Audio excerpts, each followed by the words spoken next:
précédemment dans Glace to Trip, le podcast.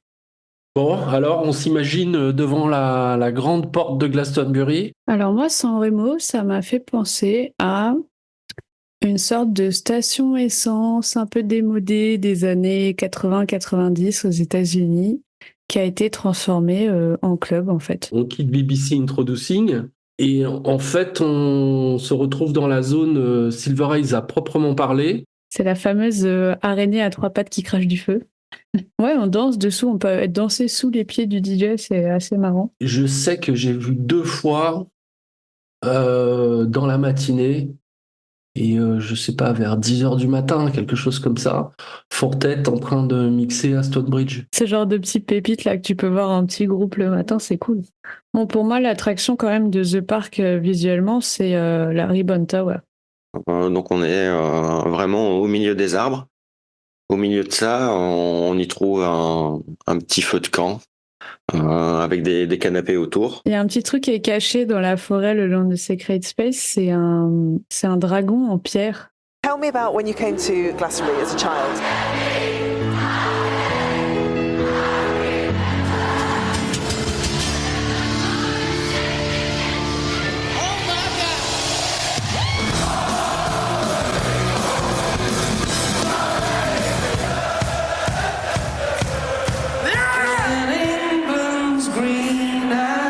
There's a warm feeling about this land, and it's got history, and it's got so much beauty attached to it.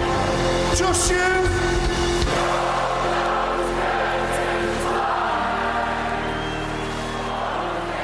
Glace to Trip, le podcast.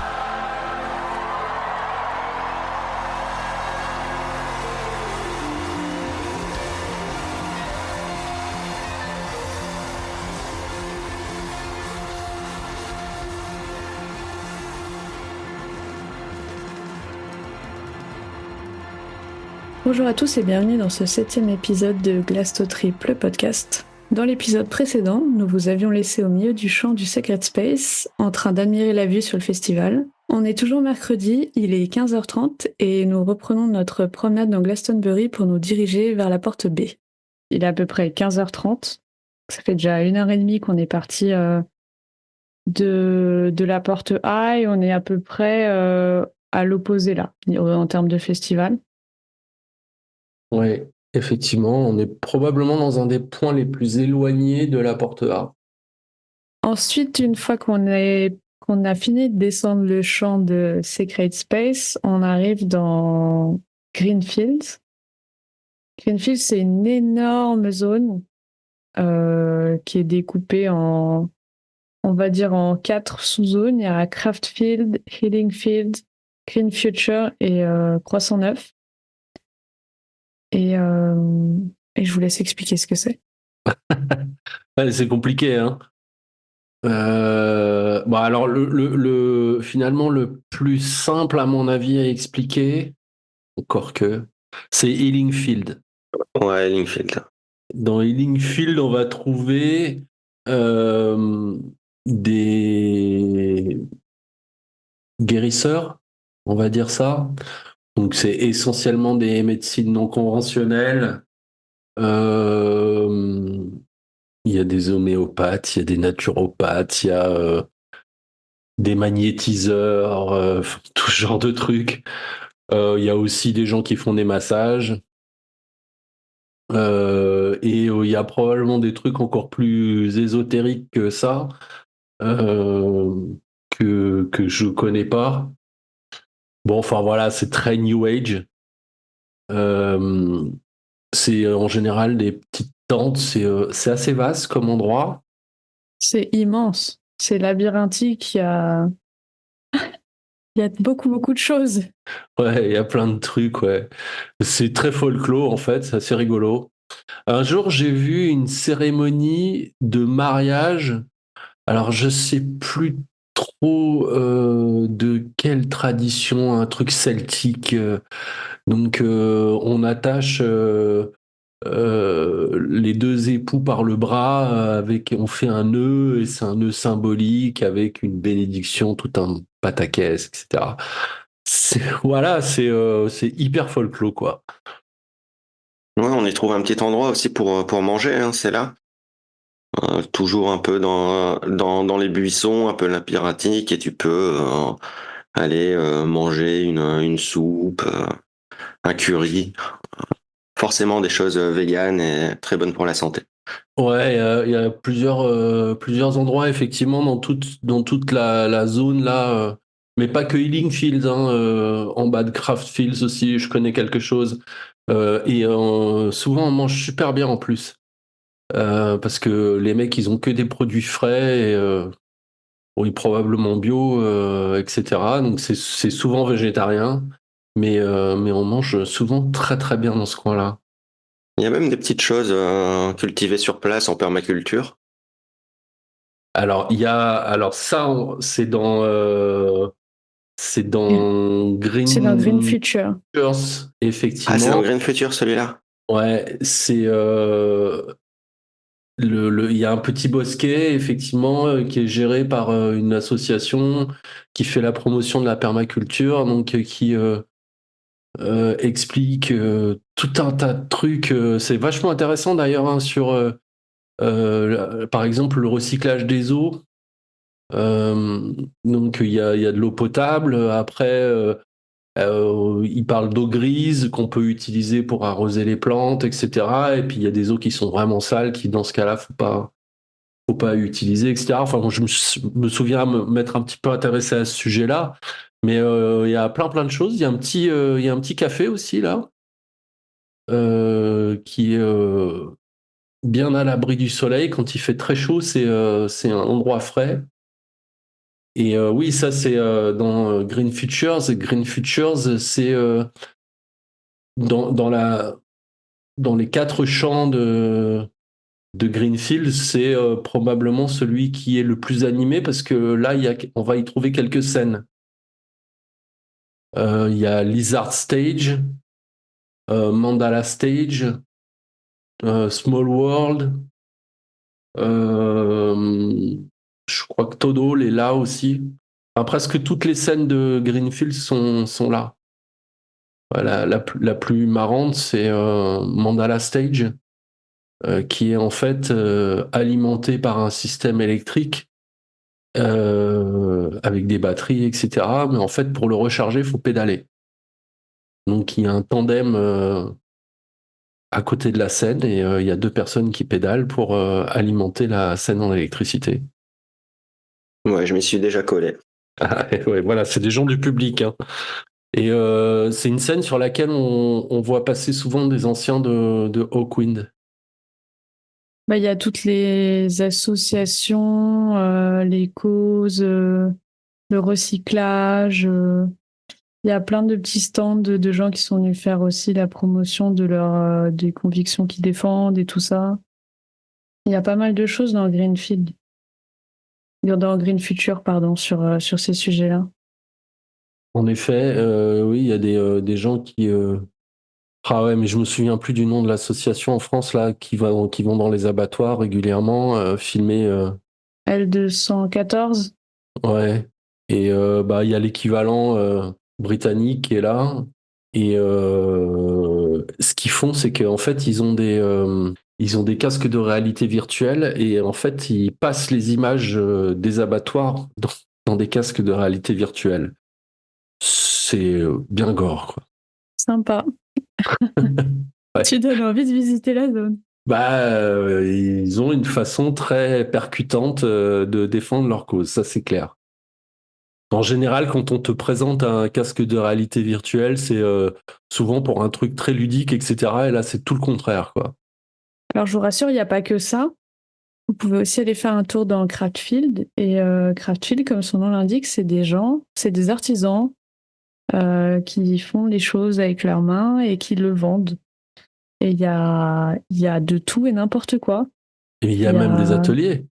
Il y a des ateliers, effectivement, on peut participer à des ateliers, mais on peut vraiment trouver tout et n'importe quoi. Il y a de la sculpture sur bois, de la ferronnerie.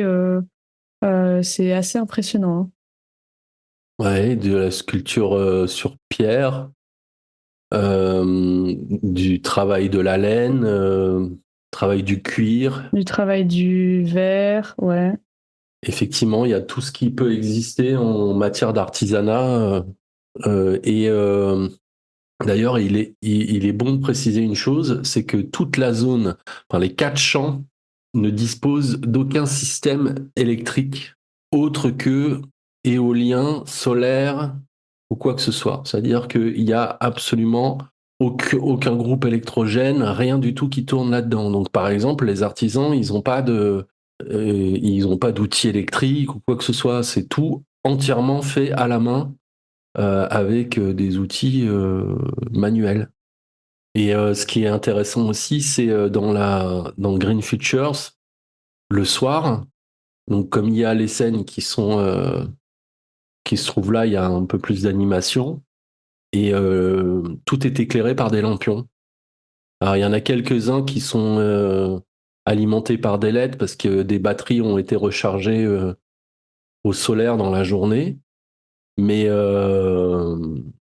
bon, sinon c'est des flammes de bougies, des choses comme ça, et ça donne une ambiance incroyable à 2h ou 3h du matin dans ce champ-là.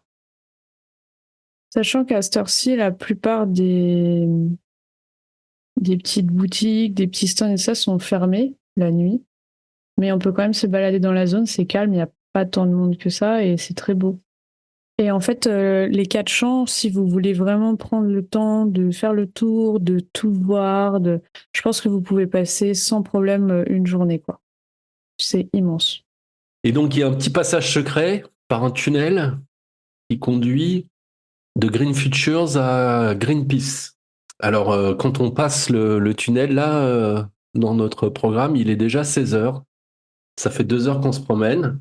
Et on arrive dans le champ Greenpeace. Greenpeace, l'association écologiste qui a son propre champ à l'intérieur du festival de Glastonbury. Il ne faut pas oublier que il y a essentiellement 3 grandes associations qui sont là épaulées par le festival ou qui épaulent le festival. Ça dépend comment on voit les choses.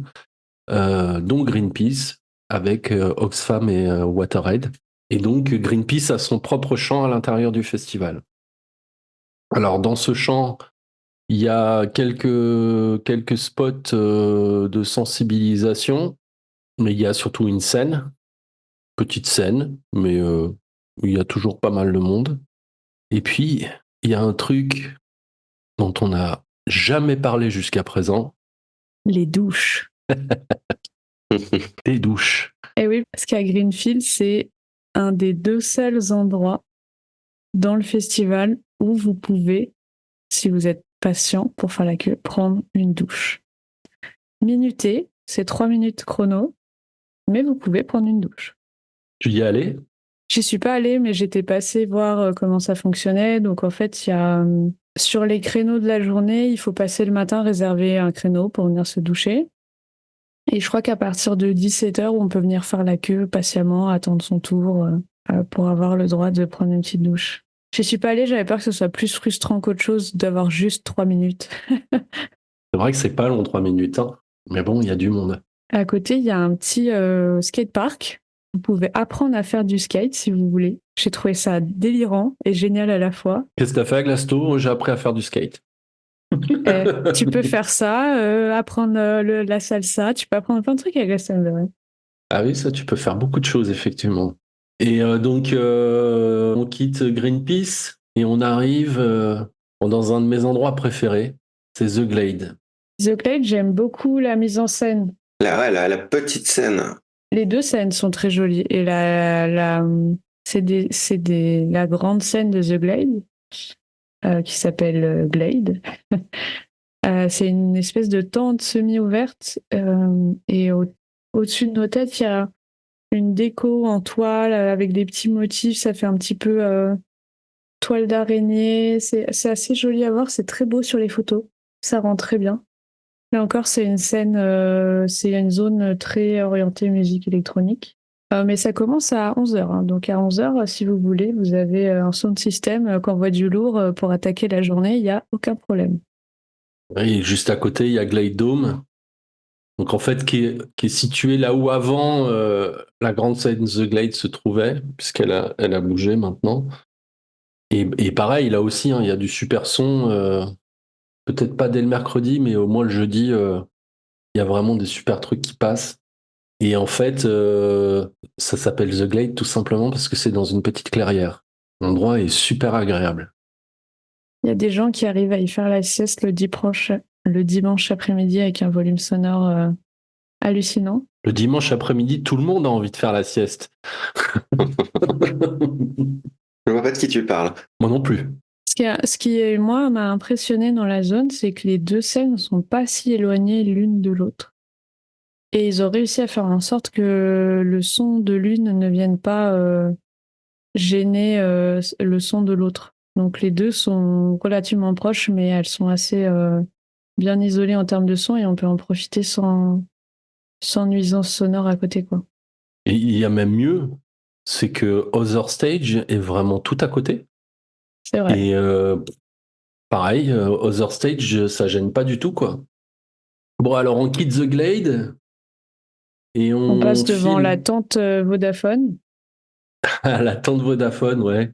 Pour les Exact. gens qui ne peuvent pas se passer de leur téléphone, vous pouvez aller charger votre téléphone ou louer une batterie aussi externe pour la durée du festival. J'ai testé, c'est pas mal organisé. Ouais, le principe, c'est tu loues ta batterie et quand elle est vide, tu la ramènes, ils t'en donnent une qui est déjà chargée, quoi, en fait, c'est ça? Ouais, tu as le droit à une batterie chargée par jour.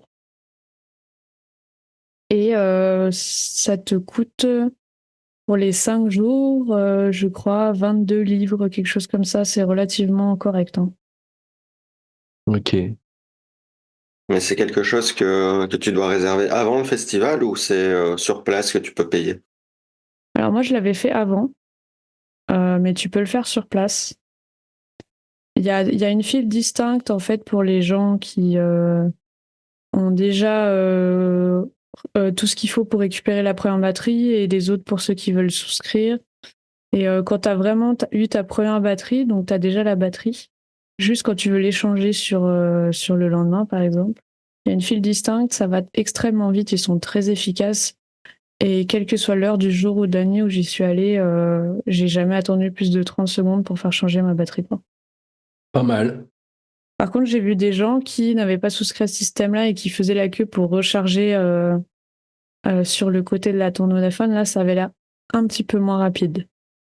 Et en plus, on est limité, je crois, à 30 minutes de. Quand il y a du monde, on peut rester branché que 30 minutes et après, on doit céder sa place pour les autres. Ouais, c'est dommage quand effectivement ça dure que 5 jours et que chaque minute est importante. C'est dommage de perdre son temps à changer son téléphone. Eh oui, mais que veux-tu, la jeune génération n'arrive pas à s'en passer. Je parle déjà comme une vieille, c'est grave. Et donc, ouais, on passe devant Vodafone et on arrive un peu au centre du festival où il y a, bon, c'est pas vraiment la plus petite scène, mais en fait, ce qu'on peut considérer comme la plus petite scène, le bandstand, donc un petit kiosque, mais vraiment qui est, là, il y a 4 chemins qui se rejoignent. Il y a donc la route qui vient de The Glade et indirectement d'Other Stage. Il y en a une autre qui vient de la pyramide, une autre qui vient de West Halls. En fait, on est vraiment à l'intersection des chemins qui vont vers les plus grandes scènes. Et donc, à ce croisement, en plein milieu, il y a un petit kiosque et il y a toujours un groupe qui joue là. Ils se suivent les uns derrière les autres. C'est sympa le jeudi de se poser là et puis de regarder un groupe, d'écouter de la musique, de manger un morceau, boire un coup. En général, le jeudi, il y a plein de monde. Moi, ça me dit rien là comme ça. Je suis pas sûre de l'avoir vu l'année dernière. J'y suis peut-être passée sans faire attention. Ouais, c'est un petit kiosque sur un carrefour, hein. Oui, tu peux avoir des petits groupes qui jouent comme ça, un brass band.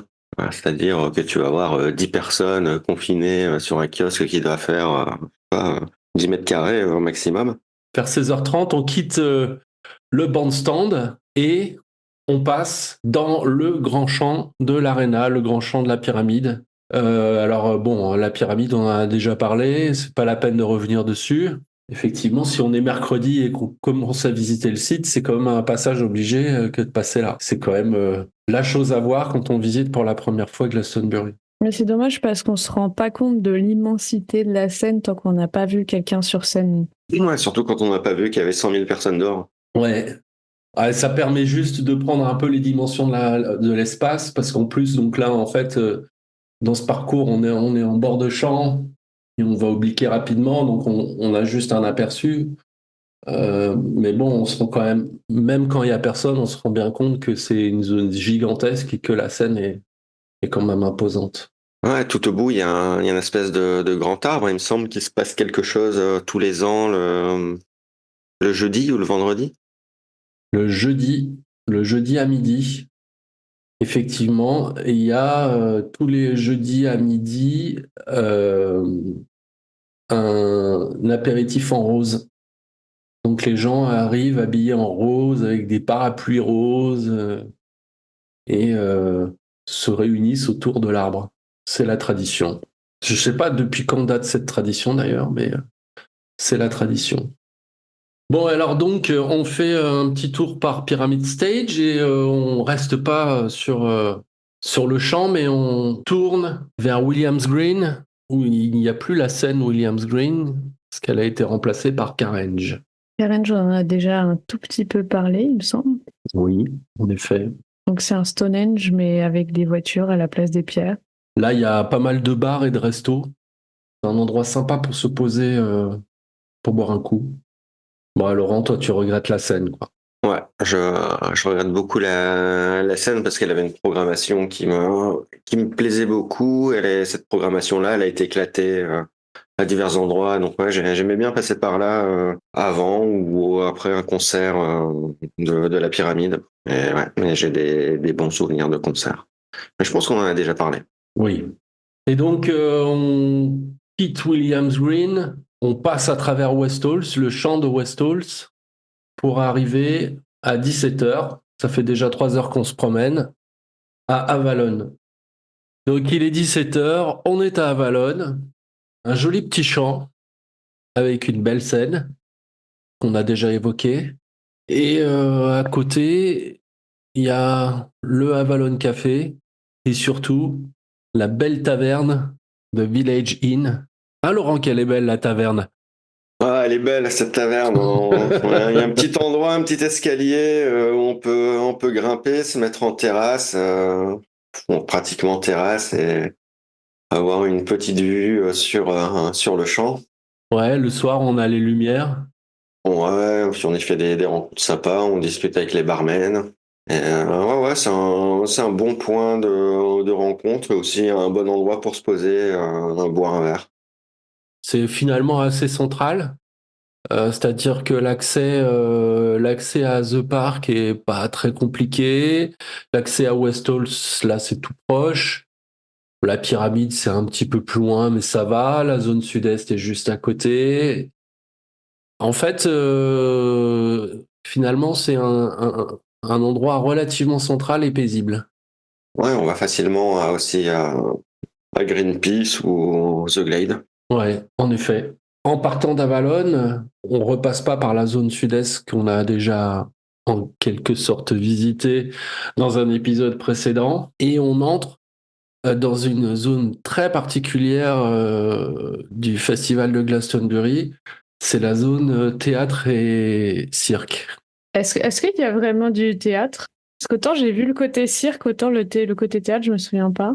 Je suis pas certain. Il y a Poetry and Words, qui est une scène où il y a des gens qui déclament de la poésie. Donc, il n'est pas exclu qu'à cet endroit-là, ils y fassent du théâtre. Et il y a Cabaret. Et donc, dans Cabaret, il y a du stand-up. Enfin, moi, quand j'y suis allé, j'y ai vu du stand-up.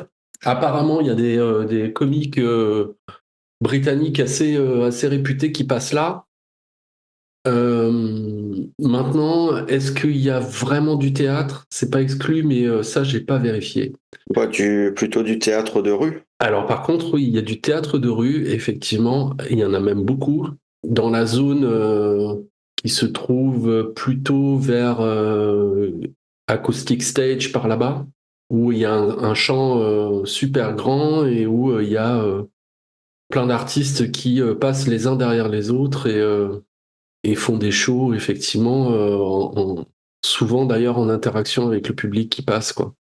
Il y a des trucs super drôles, hein, vraiment.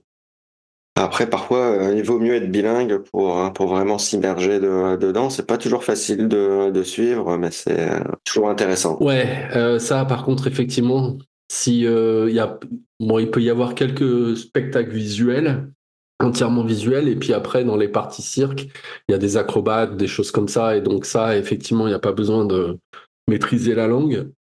Mais dans le théâtre de rue ou même sur certains spectacles, c'est des artistes de rue, ce genre de choses-là, mais qui font de la magie ou qui font du jonglage, etc.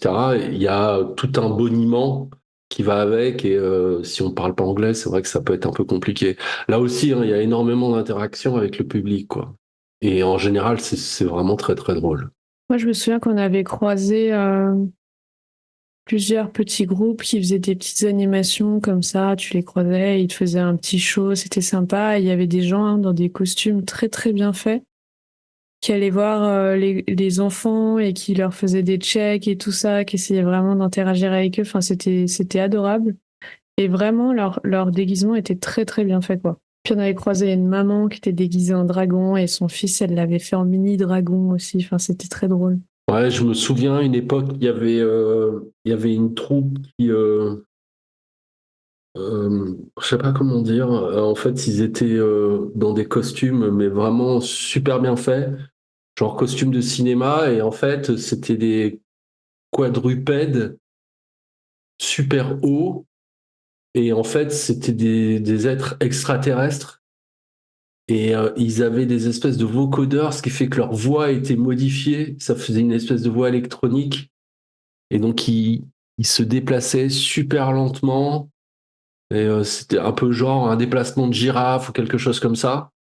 Et il se baladait au milieu du public. Et puis, de temps en temps, il voyait quelqu'un. Et puis, il s'approchait comme ça, comme s'ils étaient très curieux. Il y a des trucs qui sont vraiment super beaux. Il y a des trucs qui sont super drôles. Ça change tout le temps. Donc, en fait, on peut y passer la journée. Enfin, bon, j'ai jamais passé une journée complète, mais je suis arrivé d'y passer plusieurs heures. On voit jamais la même chose, quoi. En fait, ça tourne. Il y a vraiment beaucoup de monde.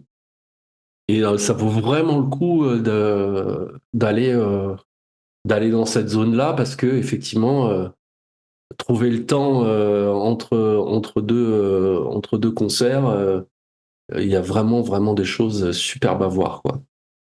Ouais, ça peut permettre de faire une petite pause idéale après un moment à la pyramide où il y a vraiment beaucoup de monde. Et, tu sors de la pyramide, tu traverses Carenge ou William Green et tu peux débarquer et rejoindre une autre scène, genre West Halls en passant par là et c'est vraiment calme en plus.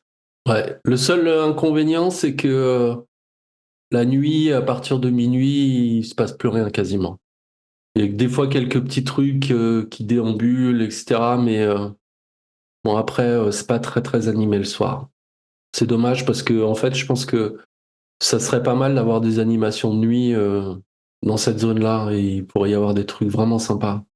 Mais par contre, si on est fatigué et que on veut se reposer, même la nuit, on peut continuer un petit peu plus loin et aller au cinéma. Puisque en fait, c'est l'étape suivante sur notre parcours. Ça s'appelle le Pilton Palais. C'est une tente qui est à côté de l'Acoustic Stage et dans laquelle il y a une programmation de salles de cinéma. Bon, alors il n'y a pas de siège, hein, c'est des tapis comment? De coco ou quelque chose comme ça, non? Du tapis de paille, non? Ça sent la paille mouillée de toute façon. Mais c'est vrai que c'est un bon endroit pour se reposer, hein. Tu vends bien le truc. Non, mais c'est un souvenir que j'en ai. Mais c'était peut-être tôt le mercredi, tu sais, tu viens de planter la tente, t'es fatigué parce que t'as pas dormi la nuit avant. Tu fais une petite sieste et puis après tu te dis bon, on va quand même se bouger. Effectivement, tu fais un tour et tu te dis bon, on va aller se poser, regarder un petit film. Et c'est vrai qu'il y a une programmation sympa qui voit des films récents ou des vieux classiques, des Monty Python, ce genre de choses. C'est ultra varié en fait. Ouais. Moi, je me souviens quand on était arrivé le mercredi, il y avait le premier film qui passait, c'était Voilà, c'est gros mythe. Dans la programmation aussi, la nuit du dimanche au lundi, il y avait Clockwork Orange, tu vois, Orange Mécanique. Donc en fait, ça va de tout et n'importe quoi. Je me souviens qu'ils ont passé un espèce de reportage sur Wham, le groupe, où tu pouvais chanter avec les paroles en même temps. Un peu un karaoké Wham, quoi, tu vois. Il y avait Super Mario Bros. Non, il y avait vraiment pas mal de films de tout et n'importe quoi. Il y avait un reportage sur les Chemical Brothers. Enfin, il y en avait pour tous les goûts.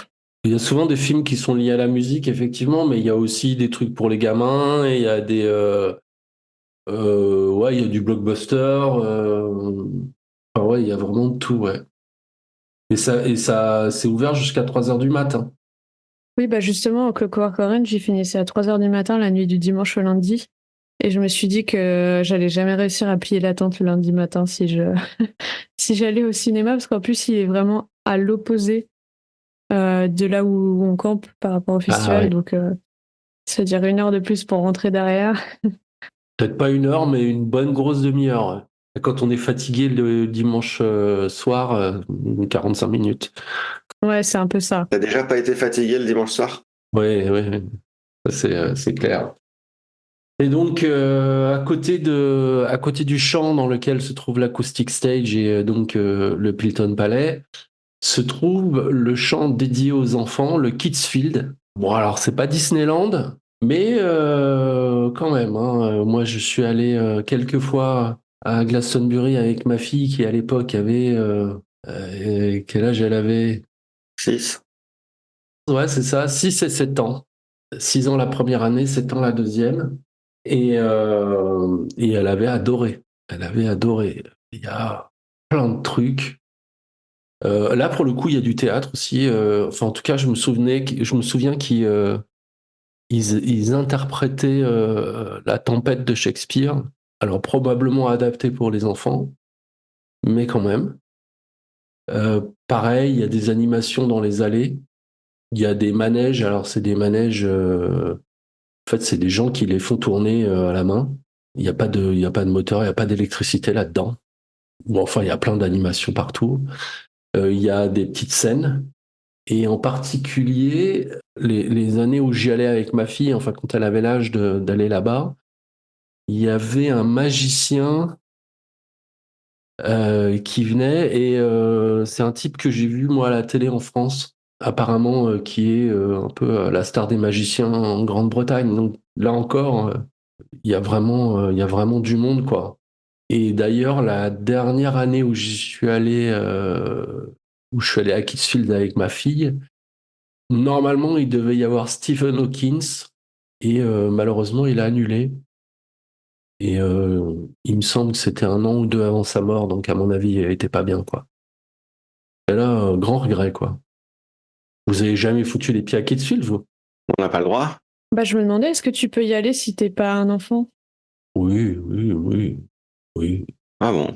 Oui, tu passes. Bah, de toute façon, on peut toujours supposer que tu viens rejoindre ta femme ou ton mari pour récupérer ton gamin. Donc, bah, voilà, quoi. Je vois. Non, c'est pas interdit, hein. C'est pas toi qui me racontais qu'ils écrivent au marqueur sur les bras des enfants les numéros des parents, au cas où il y a besoin.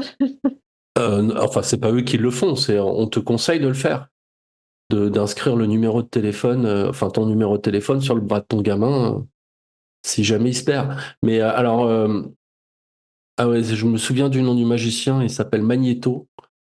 Et justement, en fait, il y avait Magneto qui était sur la scène pour les enfants.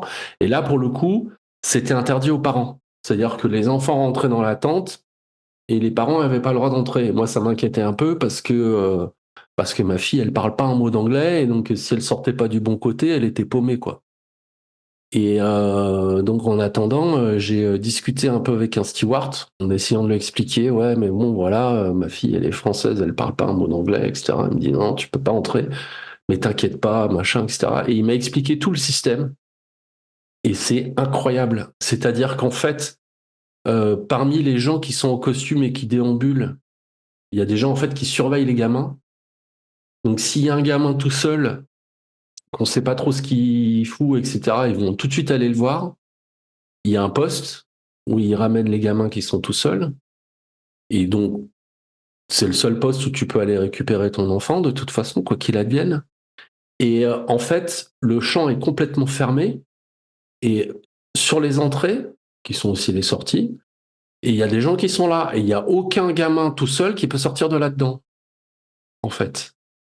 Il faut forcément qu'ils soient accompagnés. Mais les gars, en fait, ils sont ultra discrets. On ne les voit pas, ça ne se remarque pas. Mais en fait, la surveillance, elle est vraiment incroyable, quoi.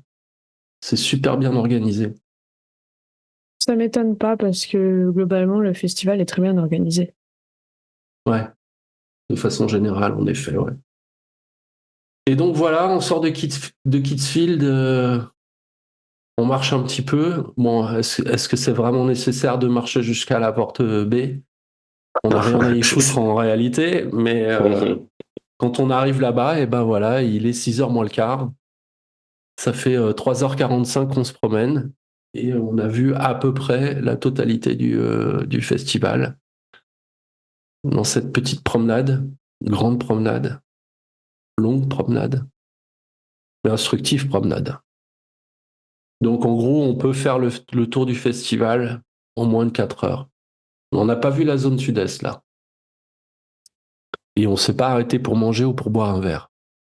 Oui, voilà, on s'est juste promené pour voir un petit peu, découvrir les environs, mais c'est sûr que si on commence à regarder tous les stands et tout ça, tout ce qui est disponible, on peut faire un tour en 2 jours. On est quand même passé par Bimbeline et par Avalon. Ouais, mais en fait, Moi, j'ai déjà pris 2 bières, hein, c'est sûr. les temps que j'ai indiqués là sont des temps de marche vraiment qui sont très cohérents.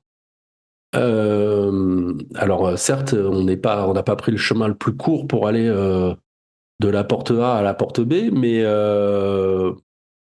mais quoi qu'il en soit, sur le parcours indiqué, c'est à peu près cohérent. C'est le temps qu'il faudrait pour le faire sans s'arrêter.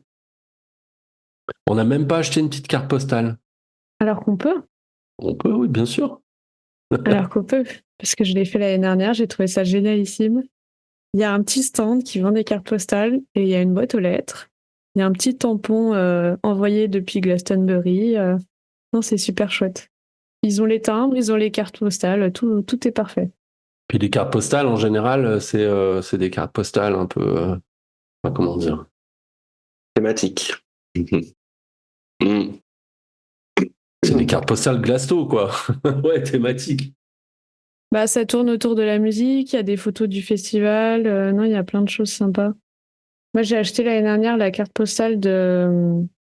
Attends, je vais retrouver, parce que là, pour l'anecdote, c'est la chanson est fait assez de hip-hop, Ah ouais. et il parle à un rythme horrible, et ben même avec les paroles sous le nez qui sont sur la carte, j'arrive pas à le faire. C'est horrible. C'est Rapper's Delight. Merci. Je l'ai dans mon entrée à la maison, mais j'arrive pas, ça veut pas. Ah, tu t'es écrit à toi-même? Non, je l'ai acheté juste en souvenir. Ah, ok. Non, quand même, j'en suis pas au stade où je m'écris des cartes pour me tenir compagnie. Ouais, moi, tous les ans aussi, je passe par ce stand pour envoyer des cartes postales. Bah, l'année où j'y étais pas, tu m'en avais envoyé une. Exactement, ouais. Elle est sur le frigo à la maison. Voilà, nous avons traversé l'essentiel du festival. On arrive à la porte B. On a fait une longue promenade. On a pris notre temps. On a essayé d'être relativement exhaustif sur toutes les zones qu'on a essayé de vous faire découvrir à travers ces 2 épisodes de podcast. On se retrouve bientôt pour un nouvel épisode du podcast et d'ici là, n'hésitez pas à nous rejoindre sur le Discord si vous voulez nous poser des questions ou si vous avez juste envie de discuter.